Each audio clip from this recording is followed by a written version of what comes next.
Thank you to my members for making this video possible. You guys are the best. Mwah! Dark Souls is a masterpiece, a brutal ballet of difficulty, mystery, and triumph. But ask any fan to name one part they dread replaying or perhaps don't enjoy, and odds are you'll hear the same answer: Lost Izalith. Lost Izalith lies within the infamous second half of Dark Souls, as most people call it, that ties into some of the game's deepest lore: the Witch of Izalith, Chaos, the Bed of Chaos, its eventual spread into the Great Swamp, and the birth of pyromancy. It should be an unforgettable place, a place that helps the player to easily understand the sheer weight of just how impactful Izalith was to this underside of Lordran.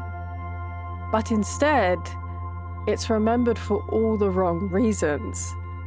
Problem number one: it has a greatly fallen off level design because of corporate.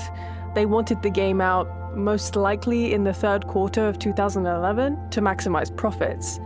Lost Izalith is mostly a massive lava lake with copy and pasted dragon butts just standing around completely lifeless. The area feels just as unfinished as it looks. Sure, maybe dragons did live in Izalith, but I personally doubt it. It was a human civilization that malformed into a more demonic appearance as the chaos spread throughout it. To me, it just makes no sense for dragons to be there. Even more so when you realize that Izalith was first encased in a tomb-like vessel. The Witch of Izalith was a seemingly incredibly private woman, so to speak, maybe not so much literally, but like metaphorically and all of that good stuff. And she wanted her people to live completely separately from Gwyn's own. Compared to the brilliant verticality and danger of places like Sen's Fortress and Honor Londo, Lost Izalith is shockingly empty, and not in a good way. Shouldn't Lost Izalith be more of a death trap than Sen's? Now, to be fair, as I mentioned previously, From Software was under serious time pressure. Not to mention that multiple devs have hinted in the past that Izalith had to be rushed as it was near the end of their development cycle. And unfortunately, that shows. So, what would a better Lost Izalith look like? Here's how I, subjectively, keyword subjectively, would fix it. Without breaking the spirit of Dark Souls, of course. Fix 1. Shrink the scale. Make the lava lake smaller, tighter, and perhaps more maze-like, including some more rundown buildings or abandoned pathways to truly convey that it was once a city. Replace the static, weird dragon butts with unique chaos-infused creatures that we see in Lost Izalith anyway as you get closer to Bed of Chaos, like the demons and even the witches themselves. And maybe even those weirdly tanky blobs from the depths, but in lava form. Fix 2. Turn the Bed of Chaos back into its original state. In my debug menu video, I showcased what Bed of Chaos could have been, and was most likely its original intended state. The model was the same, but she could actually move, albeit slowly, and probably pose a better threat.